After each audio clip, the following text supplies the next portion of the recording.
எப்போ ஒரே மாதிரி காய்கறி வதக்கல் செய்யறதுக்கு பதிலாக இந்த மாதிரி ஒரு டைம் செஞ்சு பாருங்கள். இது வெள்ளை கலரில் இருக்கும்.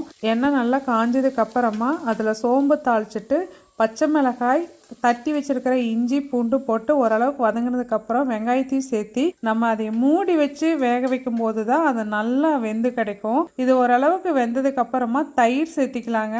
அதையும் சேர்த்து நல்லா கலக்கி வச்சு திருப்பியும் மூடி போட்டுக்குவோம். அது அந்த புழுங்கி வெந்ததுனா தான் எதுவுமே நல்லா டேஸ்ட்டாக இருக்கும். இதுக்கப்புறம் அதில் உப்பு எவ்வளவு தேவையோ அதை சேர்த்திக்கலாங்க. அதுக்கப்புறம் பொடியாக கட் பண்ணி வச்சுருக்கிற குடமிளகாயையும் சேர்த்து நல்லா மூடி போட்டு திருப்பி வேக வச்சுட்டு தனியாக கட் பண்ணி வேக வச்சுருக்கிற முட்டைக்கோசு, கேரட், பீன்ஸு இது எல்லாத்தையும் சேர்த்திக்கலாம். திருப்பியும் அதுக்கு தேவையான அளவுக்கான உப்பையும் சேர்த்தி நல்லா கலக்கி விட்டு எடுத்தீங்கன்னா இது டேஸ்ட் ரொம்ப ரொம்ப நல்லாயிருக்கும். இதை நீங்கள் ஒரு சப்பாத்தி ரோலாக கூட பண்ணி சாப்பிட்லாம். நாங்கள் ஆம்லெட்டு கூட இதை வச்சு சாப்பிட்டோம். கண்டிப்பாக ட்ரை பண்ணுங்கள்.